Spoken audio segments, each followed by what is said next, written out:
이동구 TV 오신 여러분 환영합니다. 저는 스포츠조선 유동현, 루키더 바스켓 이동환입니다. 네, 11월 셋째 주 KBL 로맨 팩트 1부 순서 시작을 해보도록 하겠습니다. 뭐 별일 없으셨죠? 네, 그렇습니다. 피곤해 찌든 얼굴을 하고 있네요.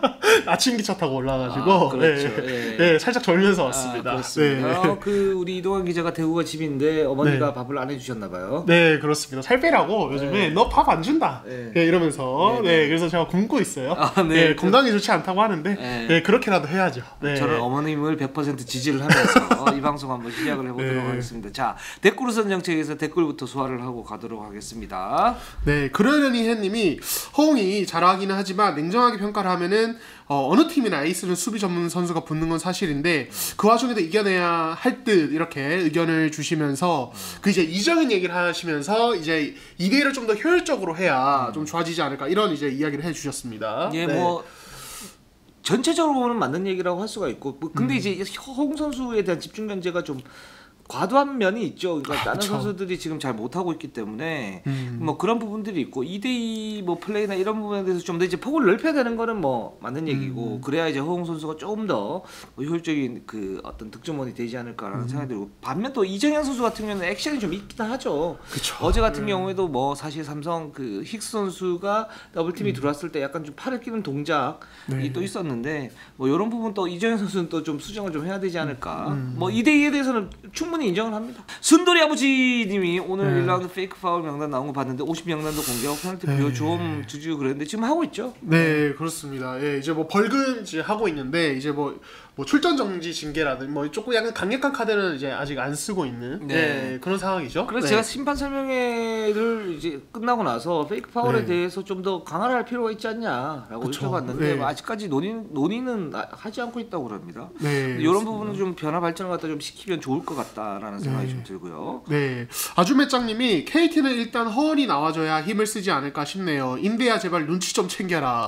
인대한 네. 시험 챙겨라. 통증이 가시질 네. 않는다. 그랬는데 허훈 선수가 나왔습니다. 네. 나오고 뭐 잘했고, 또 여기에 대해서 우리가 이제 앞으로 KBL 행보가 어떻게 될 건지 KT 편에서 말씀을 갖다 드리겠습니다. 네, 업템포 01 KR님이 SK 최준용 원이 2대2 할 때 상대가 외곽을 강요하는 수비로 나오면은 들어가면 다행이지만 흔들릴 때가 많아서 그쪽을 계속 노리고 들어옵니다. 뭐 이렇게 또 이제 얘기를 해주셨어요. 그렇죠. 네. 이제 최종 선수가 맹활약을 펼치니까 거기에다 이제 집중 견제를 상대 팀이 어떻게 할까. 그래서 그 공격에 대한 확률을 갖다가 어떻게 하면 떨어뜨릴 수 있을까라고 봤을 때 최준용 선수의 약점은 외곽 슛이다. 여전히 불안정한. 그렇죠. 이제 네. 그런 부분에 대해서 지적을 해주셨는데 저는 뭐 정확한 지적이라고 생각이 듭니다. 네, 그렇습니다. 뭐 이 부분은 또 이제 SK가 워낙 이 페인트 존에 공격을 집중하는 부분, 네. 이거를 이제 상대들이 어떻게든 조금 이제 이용을 하려는 부분이 있는데 이것도 저희가 SK 얘기할 때 한번 얘기를 나눠보도록 하겠습니다. 자, 그러면 네. 11월 셋째 주 KBL 루멘 팩트 1부 순서 시작을 해보도록 하겠습니다. 자, KGC부터 한번 들어가 보도록 할게요. KGC가 일단 모비스에게 96대 80 16점 차로 완승을 갖다 거뒀고, 오리온에게도 12점 차 승리. 드디어 이제 KGC 어떤 객관적 전력의 우위가 제대로 좀 발현이 되는 그런 한 주가 되지 않나라는 생각이 듭니다. 네, 1라운드 때 사실은 조금 이제 이 업앤다운이 있었는데 1라운드 막판 2라운드 초반부터 조금 이제 안정을 찾기 특히 뭐 스펠맨 쪽에서 어떤 조정 저희가 지난주 언급했던 이게 가장 컸고, 최근에 또 변준영의 활약까지 더해지면서 밸런스가 굉장히 좋아진 그런 느낌이 듭니다. 그렇습니다. 네. 스펠맨 선수가 기본적으로 이제 안쪽으로 좀 더 옮기면서 슈팅 효율이 좋아진 측면이 있고요. 거기에서 이제 KGC가 짜임새 있는 어떤 공격을 갖다 하고 있기 때문에 이런 부분에서 사실 전성현이나 문성곤 선수가 그동안 뭐 맹활약을 해왔지만 이게 팀 승리하고 연결은 되지 않았었고, 전성현 그렇죠. 선수 같은 경우도 슛에 대한 어떤 기복 이런 부분이 있었는데 이 선수 같은 경우는 저는 그렇게 생각이 들어요. 뭐 시스템이 KGC 시스템이 안정화될 때 굉장히 강력한 무기인데, 그렇지 않은 경우에 이 선수가 그럼 과연 하드 캐리를 할 수 있는 선수냐? 뭐 그 정도는 아니라고 보고 있거든요. 그렇죠. 그리고 거기에서 이제 변주영 선수도 기복이 있었는데 스펠맨을 중심으로 해서 어떤 그 스페이싱을 잡으면서 변주영 선수의 어떤 지금 성장세가 조금씩 나타나고 있는 거 아니냐, 지금 이런 생각이 듭니다. 그 최근에 이제 연승을 달리기 시작할 때도 김세희 감독님 계속 이 변준영의 어떤 리딩 능력, 포인트 가드로서의 능력, 그러니까 조율하고 또 본인이 공격할 때 공격하는 부분에 대한 이야기를 되게 많이 하셨었어요. 네. 근데 이제 최근 어떤 퍼포먼스를 보면은 어느 정도 좀 감을 잡은 느낌이 좀 들지 않나 싶고, 특히 최근에는 이제 이 2대2 게임 할 때 이제 사실 지난 시즌 중에도 이제 이동혁 기자께서 제가 얘기한 걸 기억을 하는데, 이제 상대가 이제 좀 어떤 이 스크린에 대해서 밑으로 일부러 지나가는 생각하는. 그래서 외곽을 네, 좀 네. 강요를 해서 확률적으로 조금 더 수비 입장에서 좀 더 나은 쪽에서 수비를 하는 이런 이제 현상들이 계속 있었거든요. 네. 그렇게 되면 이제 변준영의 돌파에 약간 이제 차단이 되는 그런 모습이 있었는데 최근에는 변준영이 특히 오리온전 보면 이런 수비에 대해서 그냥 3점을 계속 넣어버리면서 상대가 수비법을 바꾸도록 아예 만들어 버리더라고요. 네. 그래서 이런 이제 외곽 슛을 어느 정도 이제 확률을 끌어올리고 있다는 부분이 최근에 또 상승세와 좀 연관이 있지 않을까 이런 생각이 듭니다. 네. 그걸 이제 이동환 기자가 고언더라고 이제 표현을 네. 하셨고 그리고 고오버를 이게 고언더가 사실 슬라이드 그쵸. 네. 예. 거의 슬라이드 수비를 그 2대2에서 슬라이드 수비를 말을 하는 거. 그래 슬라이드 같은 경우에는 이제 그 스크리너의 밑으로 빠져나가는 거죠. 그러니까 그렇죠. 밑으로 빠져나가는 거기 때문에 석점 찬스를 주는 대신에 돌파를 막겠다 이런 의지가 담긴 그런 수비법이라고 할 수가 있고 고오버 수비는 이제 파이트 스루를 말씀하시는 건데 뭐 이 부분은 이제 철저하게 여기를 막겠다. 즉 이제 중거리표가 좋은 선수들에게 2대2 공격 즉 이제 스크리너를 활용한 어떤 그 공간을 만들어 주지 않겠다라는 그렇죠. 의지의 표현이 나오는 그런 2대2 수비법인데 그 여기에서 이제 변종 선수는 이제 고언더 수비 그러니까 슬라이드 수비를 했었죠. 그렇죠. 그러면서 이제 석점을 갖다가 그냥 이제 뭐 강요 비슷한 그런 부분이 있었는데 이 부분에서 변종 선수가 슈팅 효율을 올리면서 그걸 깨고 있어요, 그렇죠? 그렇죠. 네, 예. 이런 부분이 굉장히 좀 중요하다라고 볼 수 있을 것 같습니다. 예. 그러니까 관건은 이걸 좀 이제 안정적으로 계속 가져갈 수 있느냐. 결국에 이게 또 왔다 갔다 하면 상대가 좀 다시 떨어졌나 이러면서 예전에 또 수비보로 돌아가고 그렇게 되면 변준영이 또 주춤주춤하다가 그냥 죽은 패스 주고 다른 쪽에서 뭐 스펠먼이 1대1을 그냥 약간 죽은 상태에서 해야 된다 이런 것들이 나오거든요. 그러니까 결국에는 이게 좀 안정적으로 가느냐가 되게 중요한 이슈인 것 같고 그렇죠. 예, 또 최근에 KGC 경기를 보면 사실은 아직도 백업 쪽은 좀 불안합니다. 불안한데 그래도 한승희 카드라든지 이제 이우정 이런 선수들이 그래도 뭐 엄청난 활약은 아니어도 좀 이제 어느 정도 이제 주전급들의 출전 시간을 조금 줄여주는 효과는 보여주고 있거든요. 특히 한승희는 많이 좋아지는 느낌이 있어서 이런 부분도 KGC가 좀 치고 올라갈 수 있는. 그리고 이제 12월 1일이 되면 박지훈이 또 합류를 하기 때문에 이 팀은 그렇게 되면 뭔가 지금의 상승세를 유지할 수 있는 가능성도 충분히 있다 이런 생각이 듭니다. 네. 변준영 선수 얘기를 할 때 뭐 예를 들어서 지금 같은 경우에 굉장히 지금 잘해주고 있죠. 막 말씀하신 것처럼 3점 성공률이 지금 36.8% 커리어 하이 기록을 하고 있는데 그 이 부분이 안정적으로 변하게 되면 이제 변준영은 정상적인 수비로는 막기가 쉽지 않은 선수. 그러면서 뭘 붙여야 되냐면 그렇게 되면 이제 그 2대2 수비를 할 때 상대가 수비를 할 때 빅맨과 가드진의 어떤 절묘한 호흡이 필요해요. 해치라든가 블리츠라든가 그렇죠. 이런 수비로 인해 가지고 이제 변준영의 어떤 그 압박을 해야 되는 그런 숙제가 생기는데 그렇게 되면 어떤 부분에 생기냐면 에이스가 가질 수 있는 그래비티가 생기죠. 그렇죠. 네. 거기까지 저는 변준영 선수가 성장을 해야 된다고 보고 있고 아마 변준영 선수가 지금 3점 슛의 기복을 어떻게 가지고 가느냐. 요게 이제 관건이라고 이동이 이제 말씀하셨는데 100% 동의를 하고요. 여기에서 만약 이게 계속된다 그러면 아마 상대가 그런 이제 해치 디펜스를 좀 하지 않을까라는 생각이 들고 거기에서 그러면 해치를 했을 때 변준영이 어떻게 돌파하느냐. 그렇죠. 요게 또 다른 이제 관건이긴 한데 그렇게 되면 이제 변준영이 성장을 하는 거죠. 그래서 그렇죠. 이전부터 계속 꾸준히 얘기했던 게 뭐냐면 변준영은 지금 슛 어떤 그 효율성이 가장 중요하다. 그 여기에서 성장의 어떤 폭이 달려 있다. 왜냐면 돌파 같은 경우는 리그 최상급이니까. 그렇죠. 뭐 김서영 선수보다 낫다 안 낫다 뭐 이런 얘기까지 나올 정도니까 예, 그런 부분이고 백업 카드 같은 경우는 저는 이제 기본적으로는 한승이나 뭐 이유정이나 이번 주는 괜찮았는데 이게 시스템이 안정화된 어떤 그런 덕도 있다라고 보고 있어요. 그러면서 이제 그 한국가스공사 같은 경우에 신승민 선수의 어떤 기복이 있지 않습니까? 그러니까 그 한국가스공사가 빅3가 전체적으로 활약을 많이 할 때 그래서 2대원까지 중심이 딱 됐을 때 신승민이 만약에 2대원 자리에 딱 들어오게 되면 또는 2대원과 신승민이 같이 만약에 쓰게 되면 신승민 선수가 굉장히 좋은 역할을 많이 하는데 왜냐면 수비를 해주고 거기에 대한 어떤 목표의식이 명확해지잖아요. 근데 팀이 흔들리게 되면은 이 선수가 해야 될 게 많아지면서 자기가 하는 것도 잘 못하는 그런 모습들이 생길 수 있기 때문에 이 KGC는 지금 기본적으로는 시스템 백업의 약점이 있는데 이 백업의 약점을 메우는 가장 좋은 방법은 이런 지금의 그 이번 주 경기력 같은 이런 시스템을 공고하게 하는 게 백업진에게 좀 더 명확한 목표의식을 갖다 세울 수 있고 그렇게 되면 한승이라든가 이우정 선수를 좀 더 또는 우동현이라든가 이런 선수들을 좀 더 알토란처럼 그러니까 좀 더 좋게 쓸 수 있겠다 이런 생각이 좀 듭니다. 네, 좋습니다. 자 오리온으로 한번 가보도록 할게요. 예, 오리온 이제 지난주 한 경기만 했는데요. 인상공사전이었고요. 84대 96으로 졌는데 사실 이제 할로웨이가 아직도 부상이 있어서 못 나온 경기였어요. 못 나온 경기였는데 라둘리차 한 명, 그리고 이제 뭐 이종현, 이승현 같이 쓴다는 이제 박진철도 기용이 되는 그런 모습이 있었는데, 이 경기는 저는 보면서 라둘리차는 안 되겠다 이런 생각이 솔직히 들었어요. 정말 라둘리차 때문에 졌어요. 제가 봐서 다른 선수들은 괜찮았는데 정말 그 정도로 좀 저는 심각했다고 봅니다. 또 네. 그 오리온이 지금 이렇게 보면 그러니까 이제 저희가 지난번에 KGC한테 그렇게 얘기해요. 홍길동 농구를 한다. 네. 강팀에게 강팀에게 강하고 약팀에게 약하다. 의적. 의적이죠. 네. 오리온은 탐관오리 같은 농구를 한다. 그렇죠. 약팀에는 이겨요. 네. 근데 탐관오리였나? 미안합니다. 어려운 팬들한테 미안한데. 네. 그러니까 비유적으로 그렇다는 거죠. 이 의미가 그러니까 약팀에게는 이겨요. 네. 전력이 좋으니까. 그렇죠. 강팀에게는 꼬박꼬박 져요. 그렇죠. 네. 그래서 리그의 어떤 균형을 심화시키는 어떤 주범이다. 네.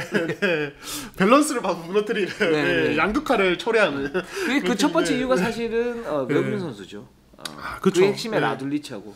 그렇죠. 네. 그러니까 이제 그 SK나 KT나 뭐 KGC처럼 이제 이 선발 라인업에서 오리온과 대등한 어떤 레벨의 게임을 가져갈 수 있는 팀들을 만나면 결국에는 이제 거기서는 또 이제 외국 선수 경쟁력이 사실은 이 승부의 키가 되잖아요. 네. 그렇기 때문에 저희가 SK에 대해서도 원희가 너무 좋은데 이거 맞붙었을 때 어떨지는 걱정이다는 얘기를 시즌 전부터 계속 해왔던 거기도 한데 이 라둘리차 쪽에서도 결국 그거죠. 그러니까 매치가 되면은 예를 들어서 뭐 KT 캐디라렌과 비교해도 라둘리차가 몸이 안 좋아서 파워에서 밀리고 SK 원희도 뭐 당연히 상대가 안 되고 지금 스펠맨과는 그냥 아예 미스매치가 돼버리니까 거기서부터 이제 할로웨이 출전 시간을 끌어올려야 되고 그러다가 이제 뭐 빅맨 운영 자체가 좀 이제 비정상적으로 돌아가는 이런 상황이 벌어지니까 고민이 좀 많지 않을까 이런 생각이 듭니다. 네. 일단 그 이유가 첫 번째 라둘리차가 지금 에이징 커브가 세게 온 것 같아요. 일단 그래서 이제 뭐 말씀하셨던 것처럼 2대2 수비를 할 때 공간이 너무 많아요. 네, 그래서 작년에 사실 브루클린 그 NBA 뭐 얘기를 하면 브루클린 이제 디안드레 조단의 어떤 수비가 굉장히 좀 문제가 많았지 않습니까? 그렇죠. 그러니까 그 선수가 이제 해치를 갖다 전혀 할 수 없는 해치했을 때 백이 안 되는 그런 상태. 그렇죠. 그래서 이제 그 사실상의 어떤 그 세깅 디펜스 뭐 이런 부분들을 했었고 2대2 공격을 할 때는 그냥 떨어져서 수비를 하는 그런 모습들이 있는데 그래서 미드레인지 쪽이 너무 많이 비었고 거기에서 브루클린이 대량 실점을 하면서 굉장히 초반에 고전을 했는데 이제 그런 모습들이 좀 보이고 있어요. 이게 이제 기동력 자체가 많이 좀 떨어져 있다라는 부분 하나하고 그러니까 두 번째는 그러면 그 부분이 사실 연습 때 당연히 티가 났겠죠. 그렇죠. 이 선수에 대한 약점이 티가 났겠죠. 그러면 거기에 대한 어떤 대처 능력을 세워야 되는데 그 대처가 전혀 안 돼 있다라는 거예요. 그렇죠. 그러니까 준비가 전혀 안 돼 있다. 즉 뭐 예를 들면 이런 거죠. 그러니까 이승현 선수를 공격을 좀 포기를 하더라도 수비에 좀 더 많은 활동력을 가지고 가게 만들면서 라둘리차의 어떤 그 수비 약점을 갖다 메우게 만든다든가. 아니면 이승현 선수를 그런 카드로 쓰기가 싫으면 거기에 빅맨 뭐 이정현이나 박진철을 그런 카드를 쓰면서 수비 어떤 부담감을 줄이는 약점을 갖다가 메우는 그런 형식으로 쓴다든가. 또 공격에서는 라둘리차를 뭐 내내 이제 골 밑에다 박아놓고 있는데 계속 그랬지만 이 부분도 굉장히 좀 불안정하죠. 그러니까 하이포스트 지역에서 잡아서 이 선수가 피딩을 하는 그런 능력은 좋기 때문에 뭐 이렇게 써야 되는데 뭐 그런 부분 그런 거에 대한 어떤 시스템이 전혀 정립이 안 돼 있죠. 이런 부분 때문에 라둘리차는 거의 쓸 수가 없는 그런 상태이고 머피 할로웨이 같은 경우 쓰게 되면 머피 할로웨이 외곽 슛이 없기 때문에 상대가 세깅을 해버리면 오리온의 어떤 그 득점 루트가 꼬여버리는 그런 상태가 돼버렸죠. 그렇죠.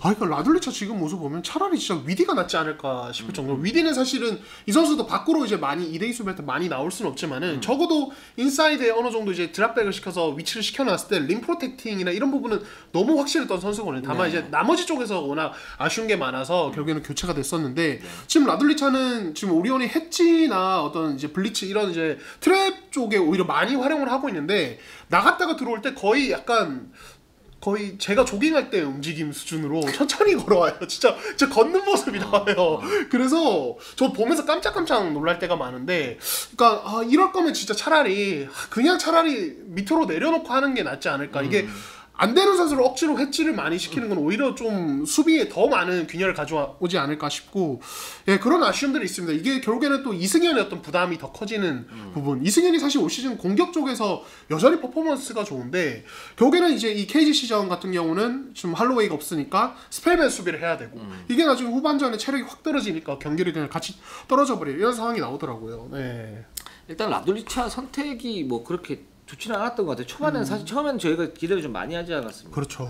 근데 이렇게까지 떨어질 줄 몰랐었고 그 두 번째는 뭐 말씀하신 것처럼 그 안 되는 건 안 되는 거예요. 안 되는 걸 계속 요구하면 안 돼요. 그렇죠. 그리고 이제 빼면서 저 선수의 어떤 기량이 나쁘다 뭐 이렇게 얘기해 버리면 그거는 내가 볼 때는 책임 소재는 양념 반 치킨 반 반반이에요. 그러니까 안 되는 거는 안 되는 대로 뭔가를 써야 되는데 가장 효율적으로 그런 부분에서 쓰지를 않고 저 선수가 좀 이상해라고 해버리면 이건 책임 회피가 될 수 있는 거거든요. 그렇죠. 이제 이런 부분을 오리온이 좀 잘 메워야 될 것 같습니다. 실제적으로 뭐 이정현이나 이대성이나 뭐 이승현이나 사실은 한호빈이나 뭐 국내 선수들이 나쁘지는 않거든요. 진짜 그렇죠. 나쁘지 않다기보다는 좋죠. 그렇죠, 좋죠. 엄청 좋죠.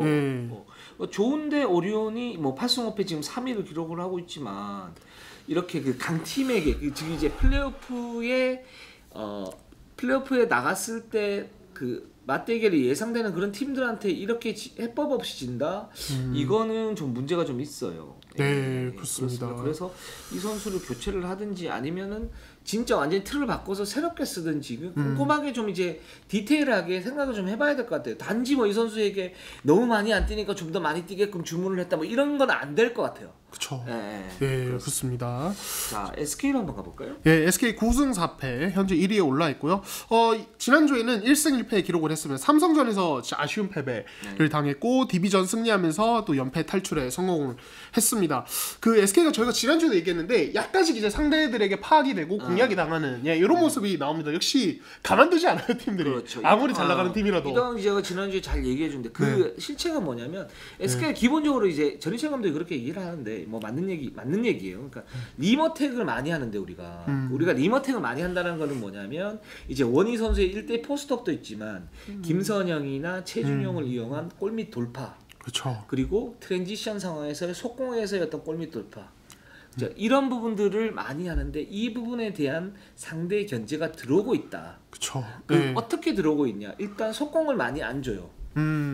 그 속공에 대한 흐름을 갖다 끊는 거 하나고 원희 1대1은 뭐 어떻게 줄 수밖에 없는데 아까 말씀하셨던 것처럼 댓글 정책에 나왔던 것처럼 김선영의 어떤 돌파 동선을 막기 위해서 기본적으로 조금 이제 떨어져서 수비를 한다거나 아니면 거기에서 이제 도움할 수 있는 어떤 위치에 갖다 넣는 거죠.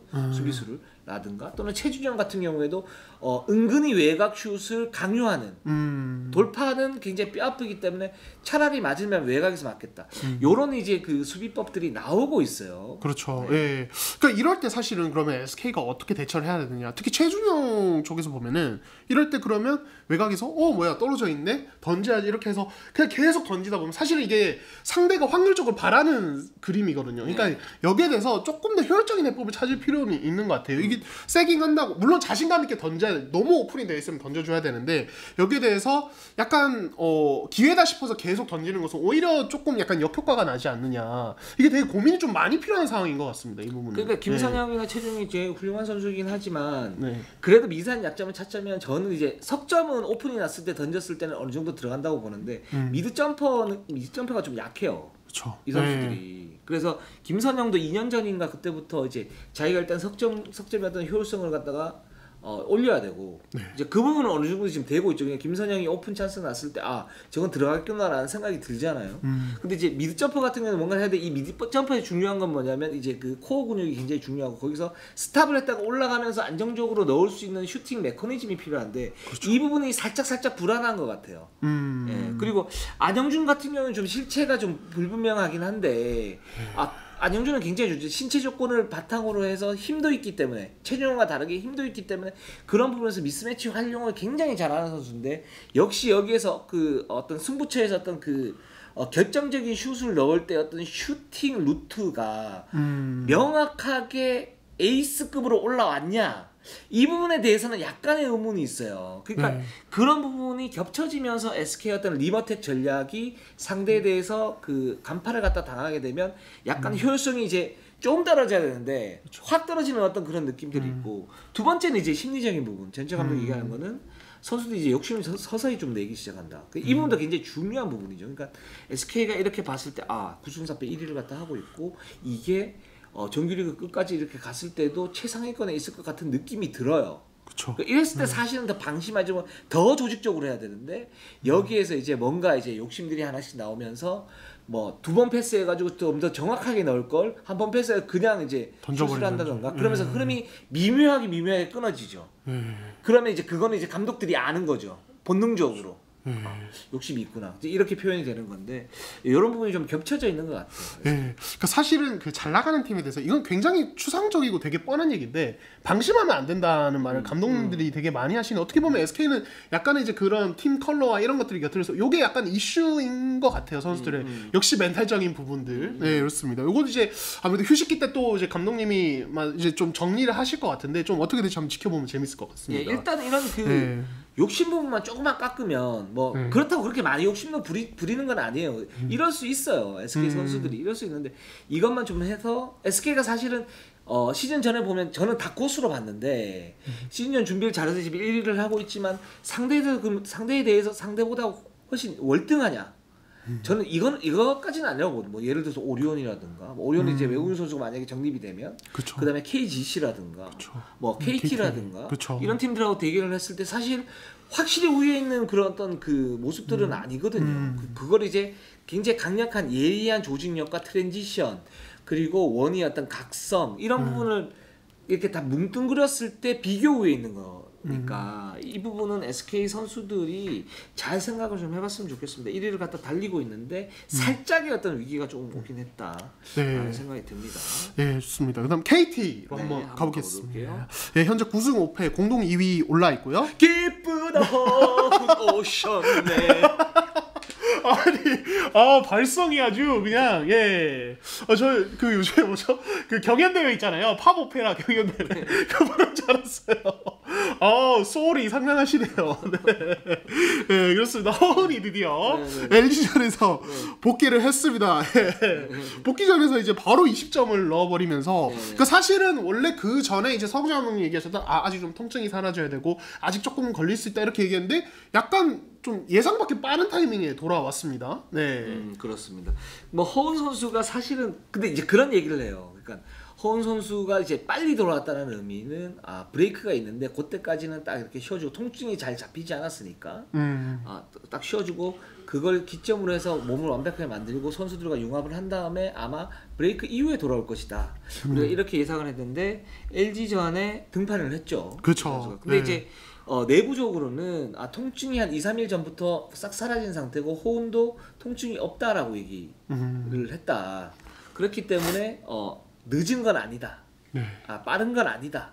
뭐 좀 이렇게 좀 얘기를 하고 있고 지금 22분 뛰면서 20득점 5어시스트 이분이 굉장히 좋은 게 뭐냐면 KT가 DB전에서 53대 67로 졌단 말이에요. 53점을 넣었어요. 그 정말 사실 경기력이 두 팀 다 굉장히 좀 불안하고 안 좋았어요. 답답했죠. 네. 누가 못하냐 해서 KT가 더 못난이었는데 뭐 전반에 그 3점슛 20개 던져서 딱 2개만 넣었으니까 후반도 마찬가지고 굉장히 안 좋았고 근데 이 득점력이 떨어지는 시점 KT가 지금 2위 9승 5패인 상태면 이제 외곽이었던 그 강력한 수비 그리고 양홍석 그리고 그 FA 영입을 했던 정성우, 김동우, 그 다음에 라렌, 뭐 마이어스 이 선수들이 이제 각각 제 역할을 해주면서 KT가 2위를 갖다 달렸는데 여기에서 이제 공격에서 어떤 동력이 문제가 생겨버린 거죠. 그렇죠. 그러면서 이제 그 DB에게 이제 조금 떨어지는 그런 모습이었는데 허운이 이제 돌아오면서 강력한 모타 하나를 달았단 말이에요. 그래서 89점을 넣고 89대 80으로 승리를 했다. 요 부분이 이제 의미가 있고 그래서 허운이 22분 뛰면서 20득점 역시 허운이네. 이렇게 생각할 할 수 있어요. 충분히. 그리고 실제로 그렇고.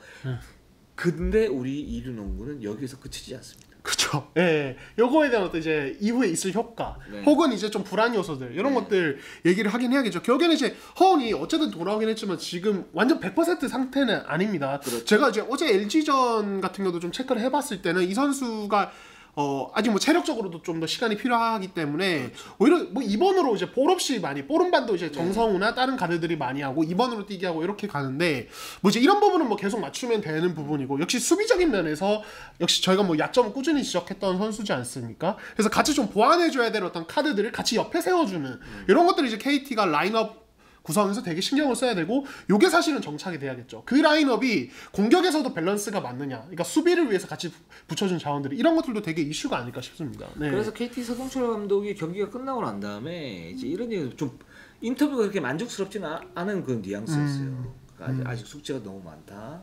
호은이 돌아와서 뭐 잘해줬지만 수비에 대해서 좀 더 신경을 써야 된다. 뭐 호은 선수 개인이 아니고 팀 전체적인 부분이겠죠. 근데 이 부분이 저는 좀 이제 의미가 있는 게 어떤 부분이냐면, 그러니까 호은 선수가 만약에 들어왔을 때 우리가 호은이 딱 들어왔을 때 어떤 효과라고 그러면 공격적인 확실한 효과가 있고, 수비에서는 정성우나 박지원이나 아니면 최창진이나 이런 선수 중에 그 기용 폭이 좀 좁아질 수 있기 때문에 그럼 수비에서는 살짝 어지러워질 수 있다. 이 부분을 어떻게 싱크로를 잘 맞추느냐, 이게 KT가 최상위권으로 갈 때 어떤 숙제라고 말씀을 갖다 드렸잖아요. 그게 이 부분이 지금 아직까지는 뭐 호은이 한 경기밖에 안 했기 때문에 그런 부분이 있지만 어제 경기만 이렇게 놓고 보면 살짝 어지러진 부분은 있어요. 그러니까 이 부분을 어떻게 잘 맞출 것인가, 이게 또 중요하고, 또 하나 그래서 이제 서동철 감독은 호은이 들어왔을 때 수비가 되는 선수 한 명 갖다 좀 붙여야겠다. 투가드로 좀 만들면서 가야겠다라는 생각하고 있고, 호은이나 양홍석이 조금 더 해줘야 되는데 30분 이상을 뛰게 만들지는 않겠다. 즉 이게 이제 백업진을 좀 더 활용을 하면서 수비적으로 좀 더 탄탄한 팀을 계속적으로 유지하겠다라는 어떤 그런 의지 표현이라고 할 수가 있고, 또 라렌하고 호은 선수도 중요하지 않습니까? 이 두 선수가 2대2에서 어떻게 싱크로를 맞추느냐, 이게 중요한데 호은이 좀 맞춰줘야 된다라고 얘기를 하고 있어요, 서동철 감독은. 그러니까 라렌은 지금 상태에서 맞추기가 쉽지가 않다. 스피드가 뭐 더 향상되거나 그렇지 않고 이 정도의 퍼포먼스로 가지고 갈 것이고, 그러면 호은이 여기에서 라렌을 어떻게 능수능란하게 요리를 할 것인가, 이게 지금 좀 숙제다. 그래서 이 두 가지 한 숙제 정도가 있죠. 뭐 공격 수비이긴 한데 공격 수비에서 핵심이 두 가지가 있죠. 그러니까 호은이 들어왔을 때 수비의 어떤 안정화를 계속 어떻게 가지고 갈 것인가, 두 번째는 라렌과 호은의 2대2 조합을 어떻게 맞출 것인가, 이게 공격의 어떤 그 핵심이라고 할 수 있을 것 같아요. 네. 그리고 저는 허운 수비 이슈에 대해서 이번 시즌에 조금 이제 달라진 부분이 하나 있다고 생각하는데, 이게 뭐냐면 KT 경기를 많이 보신 분들 바로 좀 요즘 느끼실 텐데 지난 시즌보다 트랩 빈도가 되게 많이 늘었어요, 이 팀이. 예, 이게 저는 그렇게 생각해요. 보면서 KGC 수비 스타일을 그냥 되게 비슷하게 좀 실행을 한번 해보고 있는 것 같아요. 그래서 LG전만 하더라도 2대2에 대해서 한쪽 사이드로 모는 수비를 한 다음에 거기서 이제 탑으로 밖으로 나가는 공을 정성우나 박지훈 이렇게 활동량 좋은 선수들이 끊어먹는 식의 어떤 수비를 되게 많이 합니다. 예, 그러니까 이게 어떻게 보면은 KT가 이번 시즌 가장 수비 전술적으로 가장 달라진 부분이라 보는데, 관건은 자 허은이 왔을 때 그러면은 이게 그대로 다시 진행이 될 수 있느냐, 요것도 완전히 다른 이슈예요. 왜냐하면 허은이 지금 뭐 사실 대인 방어도 문제지만 수비를 했을 때 트랩 수비를 할 만큼 어떤 터프함을 지금 보여줄 수 있느냐, 그리고 혹은 정성우나 박지원이 하는 것처럼 내가 위커 사이드에 있다가 저쪽에서 동료들이 트랩을 갔을 때 내가 끊어먹는 수비를 할 수 있느냐. 허은은 그렇게 못할 수도 있거든요. 허은은 그냥 서서 기다려서 그냥 다시 1대1 수비를 하는 이런 식으로 갈 수도 있고, 그러니까 KT가 허은이 없는 동안에 그 준비하고 잘 만들어왔던 그 어떤 시즌 초반에 좋은 수비를 기반이 됐던 그 수비가 허은이 있을 때 100% 작동을 안 하게 될 수 있다는 저는 생각도 들어요. 그래서 저는 뭐 감독님이 말씀은 안 하시겠지만 이 부분도 저는 왠지 조금 약간 연결선상에 있지 않을까라는 생각을 개인적으로는 저는 하고 있습니다. 네. 그게 이제 KGC도 그렇고 또 어떤 팀들이 많이 쓰냐면 삼성이 초반에 많이 썼었죠. 이제 기술적인 디펜스, 기술적인 트랩 디펜스, 뭐 45도 지역이나 아니면 그 사이드 쪽으로 몰아가지고 거기에서 이제 감싸면서 끊어먹는 그런 수비를 하는 거. 그게 이제 약속된 플레이고, 이게 어떻게 보면 굉장히 위력적일 수 있어요. 저는 긍정적으로 봐요. 어떤 부분을 긍정적으로 보냐면, 첫 번째는 자연스럽게 활동력이 많아지면서 수비에 초점을 맞출 수 있는 효과가 생겨요. 트랩을 해야 된다. 자, 우리가 끊어야 된다. 그러면 가만히 서 있지 않고 뭔가를 이렇게 해야 돼. 대신에 단점이 뭐냐? 가장 큰 단점은 체력이 떨어지는 거죠. 그렇죠. 그래서 KGC에 대해서 저희가 이제 수비를 얘기를 할 때 그런 수비에 대한 빈도를 갖다 좀 줄였으면 좋겠다라고 얘기했던 부분은 어떤 부분이냐면, 부상 위험도가 높고, 그리고 베테랑들이 많잖아요. 그렇죠. 지금 올 시즌 같은 경우에 특히나 백업 요원이 많지가 않단 말이에요. 그러니까 돌려쓸 수 있는 자원이 많지가 않기 때문에 정상적으로 수비를 했을 때보다 했을 때 하고 이 트랩을 들어갔을 때 득보다는 실이 조금 더 많을 수 있다는 판단에서 얘기를 하는데, 차라리 KT는 그렇게 하는 게 맞아요. 제가 볼 때는. 워낙 두터우니까. 그렇죠. 로스터가. 네. 그리고 거기에서 뭐 호은하고 양홍석한테 쏠릴 수 있는 그런 이제 의존도, 이게 좋지 않은 의존도가 자연스럽게 풀릴 수 있거든요. 좋은데, 그럼 호은이 들어왔을 때 그런 걸 그 부분을 할 것 같냐 그랬을 때 저는 이제 유지를 할 것 같아요. 그리고 호은 선수의 출전 시간을 당분간은 뭐 25분에서 30분 요 정도를 조절을 하고 거기에서 다 쏟고 나온 상태에서 다른 선수를 쓰는 그런 모습들이 있을 수 있을 것 같고 또 두 번째로 그럼 호은이 그럼 끊어먹는 그런 걸 할 수 이거는 할 수 있을 것 같아요. 호은의 어떤 순발력이나 순간 스피드 이런 부분이 좋은 편이기 때문에 네. 뭐 할 수 있을 것 같으니까 그런 부분들은 사실은 숙제죠. KT가 그러면서 연착륙을 어떻게 시키느냐의 또 문제잖아요. 그 부분이. 그렇죠. 종합적으로 네. 보면 네. 이제 그게 어떻게 되는지 또 한번 지켜보면 좋을 것 같습니다. 네. 우리가 아주 좋은 주제를 우리 청취자님들한테 그렇죠. 던져줘요. 네. 저희가 허원 선수가 돌았기 때문에 저희도 기쁩니다. 네. 이런 이제 이야기들을 할 수 있거든요. 그렇죠. 기쁘다. 저도 나름 어릴 적에 이제 성악가를 대구 MBC 합창단 뭐 이런 거 꿈꿨습니다. 네. 합창단을 꿈꿨어요. 네. 저는 들어갈 엄두를 못 냈어요. 왜 그렇습니까? 잘하시는데요? 아니 네. 대구까지 가는 길이 너무 멀었어요. 교통편이 없었어요. 네. 갑자기 마음이 아려워요. 네, 알겠습니다. DB로 한번 가보도록 하겠습니다. 네. DB 이제 6승 8패, 8위고요. 주간 경기를 보면은 이제 KT의 승리를 거뒀는데 그 이후 SK 모비스에 잇따라 패했습니다. 지금 사실 DB가 이제 휴식기 이전 일정들을 좀 안 좋게 연패로 끝내기도 했는데 지금 뭐 이상문 감독님이 김종규 선수에 대해서 이제 좀 적극적으로 언급을 하시기도 했었고 지금 외국 선수 교체 이슈도 있고 되게 약간 혼란스러운 분위기이긴 합니다. 네. 제가 그 KT 경기를 봤었거든요. 67대 53 승리를 할 때. 이때가 DB가 거의 최악이었어요. 박찬희도 못 나왔었고, 그 다음에 허웅은 잔부상이 있는데 그래서 30분 이상 뛰기가 쉽지가 않은 그런 상태였고, 메이튼이 시즌 아웃됐고, 그리고 또 누가 다쳤더라? 네, 그리고 윤호영도 안 좋고 기문도 없고. 기분도 없고 박경상도 아이버슨이라고 얘기하는 우리 박경상도 없고. 그래서 DB가 사실은 정말 이 팀이 지금 임플란트 농구를 하고 있구나. 한국가스공사처럼. 그러면서 이제 남은 경기가 그때 5경기인가 남아 있었는데 브레이크 때까지. 네. 그때까지 감독님한테 제가 얘기를 했죠. 한 시즌 2승 하시면 성공이시겠네요. 그러니까 2승을 할 수 있을까? 유기자 감이 많이 떨어졌어. 저한테 이러시더라고요. 그래서 제가 복수를 해줬죠. 네. 끝나고 나서 이겼잖아요. 네. 2승을 할 수 있을 것 같은데요. 감독님 감 많이 떨어지셨네. 이렇게 얘기를 했는데 농담이고요. 네, 일단 얘들 1승을 하셨는데. 그렇죠. 그다음에 패패네요. 제가 감이 좀 떨어진 건가 뭐 이렇게 느낌이 들긴 하는데 네. 지금 DB가 사실 지금 버티기입니다. DB는. 그렇죠. 예.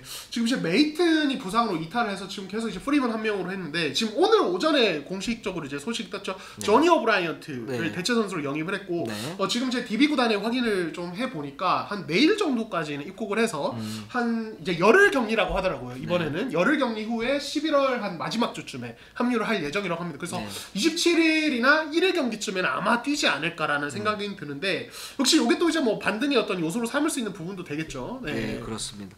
그래서 이제 급구를 하긴 했어요. 외국 선수. 조니 오브라이언트에 대해서 뭐 다음 주에 다시 한번 저희가 좀 자세하게 좀 말씀을 갖다 드릴 수 있을 것 같고요. 근데 이제 지금 좋은 건 뭐냐면 레나드가 여전히 골 밑에서 괜찮다. 그렇죠. 라는 부분하고 그 다음에 이제 조금만 있으면 강상재 선수가 돌아온다. 그리고 박찬희가 지난 경기에 복귀를 했다. 그렇죠. 그러면서 다시 이제 싸울 수 있는 어떤 여력은 마련이 되는 상태죠. 물론 이제 외국인 선수 한 명밖에 못 뛰기 때문에 레나드 같은 경우는 40분 풀타임 갖다 뛸 수 없기 때문에 거기서 한 5분에서 10분 정도 공백이 분명히 있기는 하지만 그래서 여전히 좋지는 않지만 그래도 지난주보다는 조금 더 나아진 그런 상황이다. 이렇게 말씀을 갖다 드릴 수 있을 것 같고 여기서 이제 잘 버텨야 되는데 뭐 잘 버틸 수 있는 방법이 뭐 따로 있겠습니까? 무조건 로테이션을 돌리고 좀 강하게 압박을 하고 수비에 집중을 하면서 진흙탕 싸움을 하는 거 이게 저는 DB가 굉장히 중요하고 또 공격에서는 정말 그 패싱을 원활하게 하면서 최대한 효율적인 공격. 그러니까 여기에서 뭐 KCC였던 농구하고 비슷한 통하는 그런 부분이 있는데 트랜지션 할 때는 확실히 트랜지션. 그다음에 라나드한테 1대1 또는 김종규와의 어떤 그 2대2 공격. 그다음에 패싱에 의한 오픈 3점에 주저없이 던지기. 그렇죠. 이게 핵심이죠. 그렇죠. 네. 그러니까 지금 제 DB가 뭐 이제 최근에 보면 배강률, 정준원 그리고 어제 같은 경우는 또 이준희 이런 선수들, 그러니까 어린 선수들, 그러니까 폭을 좀 오히려 넓히면서 진짜 말 그대로 버티기 모드에 들었고 사실은 모비스전은 경기 내용이 그렇게 나쁘진 않았어요. 맞아요. 네, 되게 나쁘지 않았는데 모비스가 뜬금없이 어린 선수들이 갑자기 확 터지면서 그렇죠. 예상 밖의 상황으로 경기가 좀 흘러간 부분이 있었고 DB가 좀 불운했다 이렇게 좀 말씀하다 들을 수 있을 것 같아요. 그렇죠. 모비스가 좀 올라오는 분위기이기도 하고 최근에 이것도 이제 저희가 모비스 얘기할 때 할 건데 그래서 DB가 어쨌든 지금 이제 12월 1일이 되면은 강상재가 들어오고 이제 백업 가드진 쪽 사실 가드진 쪽 계속 고민했는데 박경상 김현호 D리그 어떤 합류 이런 것들이 이루어지면은 조금 더 이제 지금보다는 뎁스 자체가 넓어지는 그래서 지금처럼 어린 선수를 약간은 버티기식으로 활용하지 않아도 조금 로테이션을 돌릴 수 있는 여유가 생기는 이런 부분은 분명히 있긴 합니다. 네, 네 그렇습니다. 근데 강상재 선수를 지금 4번에서 3번으로 돌려야 되는데 네. 그 3번으로 돌리는 게 최적화되는 건 맞아요. 근데 강상재가 과연 그렇게 할 수 있을까? 그러니까 이게 어떤 거냐면 예전에 뭐 단적인 예로 이승현 선수가 유자코에 들어갔다가 유작 감독이 있던 그 대표팀에 들어갔다가 유작 감독이 이제 거기 김종규나 그때 당시 이종현이나 오세근이나 이런 빅맨들이 많으니까 이승현이 3번을 뛰었으면 좋겠다. 좀 더 활용도 면에서는 그렇게 했는데 결국은 이제 3번 거기에 실패를 했어요. 실패를 하면서 결국 대표팀에서 탈락을 했죠 그때 당시. 그렇죠. 그만큼 이제 좀 쉽지는 않습니다. 그런 특히 4번에서 3번으로 옮기는 거 이거 쉽지는 않아요. 외곽에서 어떤 빠른 선수들을 막아야 되고 또 안쪽에서는 리바운드를 어느 정도 해주면서 다재다능한 그런 모습을 보여야 되기 때문에. 근데 강상재가 사실 스피드가 좋은 선수는 아니란 말이죠. 그렇죠. 아주 견고한 3점슛 능력을 가지고 있고 어떤 공격에서의 그 어떤 견고함은 충분히 가지고 효율성이 좋은 그런 그 날카로운 슈팅력을 가지고 있지만 뭐 활동력이 굉장히 좋다거나 아니면은 스피드가 아주 뛰어나다던가 뭐 그래서 새로 수비로 블록을 한다 이런 타입의 선수는 아니란 말이죠. 그래서 이게 3번의 어떤 그 모습들에서 살짝 좀 쉽지 않은 그런 여건이긴 하다라는 생각이 들어요. 그러니까 이제 저희가 뭐 다음 주에 또 이제 뭐 조니 오브라이언트 얘기도 좀 하겠지만 저는 지금까지 제가 좀 본 바로는 조니 오브라이언트는 약간 헨리 심스와 결이 좀 비슷하거든요. 네. 예, 그보다 약간 더 높은 레벨 같긴 한데 강상재도 기동성이 사실 3번 라인에서 떨어지고 조니 오브라이언트도 사실 프리먼보다 느립니다. 김종규가 그래도 신장 대비 기동성이 좋은 편이지만 어쨌든 빅맨이죠. 그래서 강상재를 3번으로 썼을 때 강상재, 김종규, 오브라이언트 이 라인에서 과연 리바운드는 뭐 정말 압도적이겠죠. 높이 자체는 압도적인데 과연 뭐 로테이션 수비도 그렇고